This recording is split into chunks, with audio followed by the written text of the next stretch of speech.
Hello, welcome back to my channel, guys. Today I'm going to be filming a Q&A for you, all about my life as an author, illustrator, what it's like to be living in Spain, the countries I've lived in the past, and about my linguist self.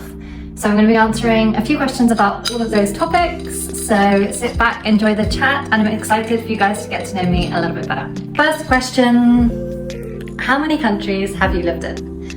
Well, I have lived in 5 countries in total. I've lived in England, so that's where I was born and where I grew up.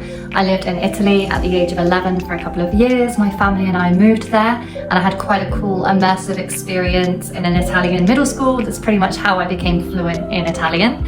And then after that, I studied languages at university, and part of that was the Erasmus gap year. So I lived in France for half a year, and then again in Florence in Italy for half a year.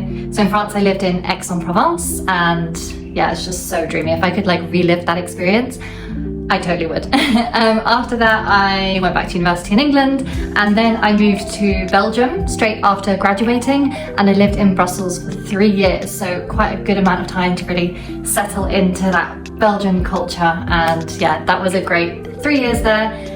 After that, went back to England again, and 3 years ago I moved to Spain. So now I live in Spain, and I've lived here for 3 years, and I absolutely love it. I think I've literally found the country for me. I don't see myself moving anywhere else anytime soon. Next question, following on nicely from that, is what's your favorite thing about living in Spain? My favorite thing about living in Spain, well, there's many things. Like, I literally probably cannot choose one, and I probably should have planned an answer beforehand. Okay, I'm gonna mention a few things because I can't think of like one favorite. I think the fact that cost of living is pretty low here means that you can enjoy quite a lot of things without feeling like stressed out that you're spending so much money. So you can treat yourself quite a lot here, to like dinners out and breakfasts out and all that kind of thing. So I definitely love that. I think obviously the climate, although I'd say it is quite extreme. I'd say like the weather in the summer, like right now, I can't really leave my house much because it's just so unpleasantly hot and humid. So yeah, although it's so lovely to see the blue sky every day, I guess the weather it has its pros and cons, I guess. But overall, in the whole like year of living in Spain, like the year round of living in Spain, the climate is definitely one of the advantages. I think the chill lifestyle, and what I mean by that is that it's all quite slow paced. People don't seem like stressed out. People have a lot of time, will take their time to like explain things to you, talk to you. Nobody's like stressed and frustrated or in a hurry.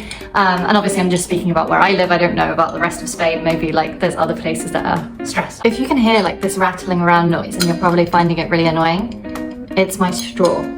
And it doesn't really bother me, but my boyfriend has said that it's like a really annoying noise that he just always hears, and he's like, what is that? So now I'm like thinking you guys are hearing it in the back of my YouTube video.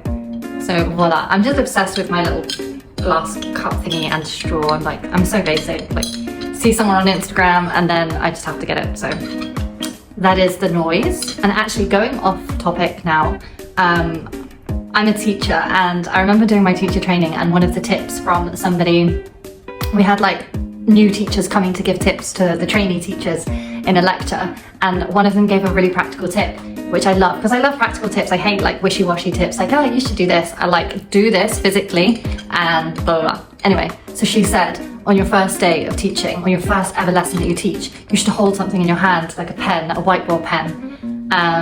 And it would just make you feel like less nervous, like having something to hold. And I actually did that, and I actually do that now all the time. Like when I'm kind of nervous or something, just have something in my hand.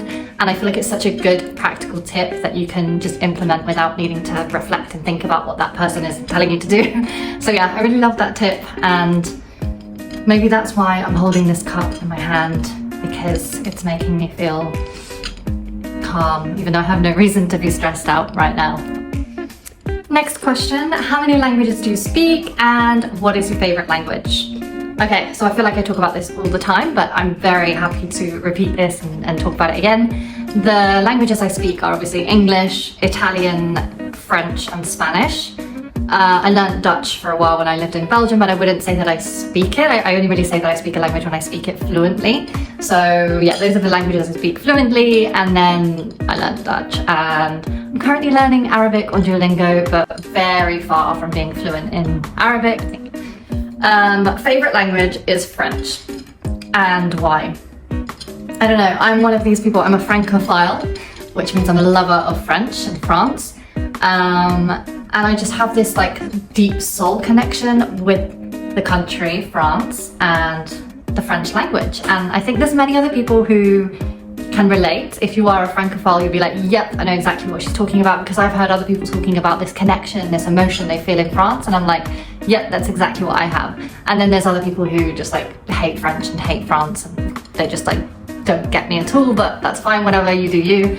I personally love French. I just think it's such a beautiful language, and there's that deep emotional connection that I can't exactly explain, but I have a connection to France, I really do. Or to French. I mean, maybe it's not just France, but like French-speaking places, because Belgium was also pretty special as well to live there. So let's say French rather than France. So yeah, hands down, French is ma langue préférée. Next question is, how did you become a writer or an author, or yeah, that. So I am an author of language learning books and an illustrator as well. I illustrate all of my books, and I also collaborate with other people to illustrate their books, and I publish their books as well. But my area of expertise as an author, as a writer, is language learning: French, Spanish, Italian, bit of English as well. And I do have some books that I have written translated into German too. So, you know, we're growing the whole languages thing. And I basically started out by writing just a really short activity book for kids. I used to create language learning flashcards, and I basically turned those into like activities, into a book. And then it just gradually got bigger and bigger and turned into like a full-on textbook activity book. So I really started small, like little booklet style, and built up from there. I then discovered KDP, which is the Amazon like self-publishing platform, and I was like, wow, I can literally write a book, upload the PDF, and Amazon will sell it to me. I can market it extra if I want to, and they'll print it for me, and it's just like literally the best service ever. So I do that, and now I have like 30 plus books, and like I said, collaborating with other people, publishing them on my platform as well. So it's really just ever growing, but it all started from just like a little booklet. So I would say start small, just have the goal of writing something very small, like a little booklet, learning booklet, or whatever it is that you want to write, and then build it up from there. So it's not like overwhelming, I'm gonna write like a 500-page book tomorrow. Like, no, that's just probably not gonna happen. Next question, what are your professional and personal goals?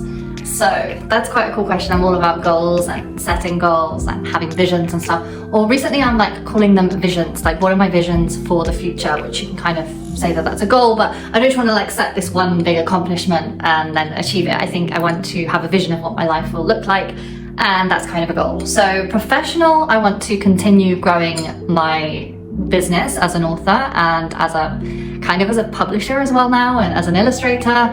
I think professionally I'm exactly where I want to be, except I just want to grow even more. I currently like teach as well, which I still love quite a lot, and so I wouldn't stop doing that right away, but I do feel that ultimately I would love to just professionally live off of passive income of the royalties of my book and not have to have like a work schedule or a teaching schedule.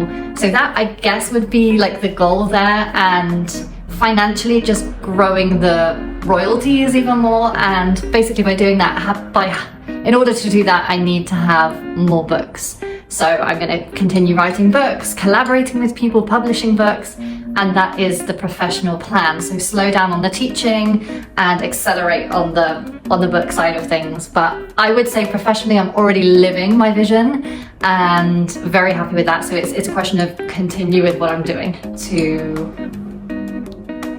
I don't know, this is like getting quite personal now, but okay, let's start with like basic level. So I want to keep like going to the gym, keeping fit, eating well, getting more fruit and veg into my diet.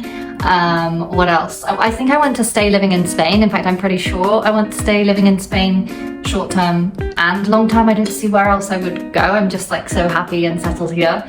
I want to buy a house. So this, I guess, is more like, 5-year plan, or depending on how well the books go and everything like that. I want to buy my own house, and I'm happy to start with like an apartment. That's cool. But like then the vision after that is to have like one of these cool modern Spanish villas with like the shared facilities like the swimming pool and the paddle court. Like that is definitely where I'm heading. Like would definitely love that. What else? I think that's it. I'm in a relationship. I want to stay in that relationship. So there's no like crazy love changes there. I'm not that bothered about traveling.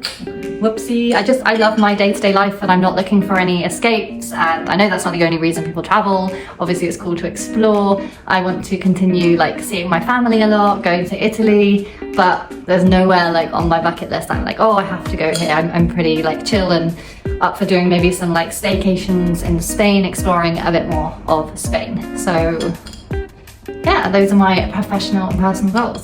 There we have it. I did not answer that many questions, but I'm just going to leave it here for this video. I'm still working with not the best equipment to film my videos and to edit my videos. I'm using like my old MacBook Air. I mean, it's not that old, but it's getting a bit overwhelmed. And so this is why I don't upload that many videos. Although I absolutely love making videos and editing videos, when I actually come to do it, it's all a bit of a faff because I don't have the right stuff, or my computer's just not good enough. But it is definitely like also on the goal list. I should have included that in my professional goals, that I want to like get more into YouTube, get more professional about it, get the right equipment, because I love creating videos and sharing my kind of language knowledge with you guys, and like sharing my personal experience as a linguist and a liver abroader and all that kind of thing. So yes, I do. Sorry that my YouTube videos are like literally the most random timings ever, but I would love to do more. I just need to make that investment. So I just need that little push, like buy the camera, buy a new laptop, you know, and it's all quite big investments, but it'll be worth it, right? So anyway, thank you so much for watching this video. Please give it a like. Please check out my other videos. I have lots of kind of language related stuff. And of course, check out my website. Check out my books. I have like over 30 books now, not just language books, but I've also been, as I said, collaborating with other people as an illustrator, as a publisher, so many cool things. So please do check out my, I'm like, please do check that out on Amazon. I'll leave all the links below as I should, and come follow me on Instagram. So thank you so much, guys. I'll see you in my next video, whenever that may be.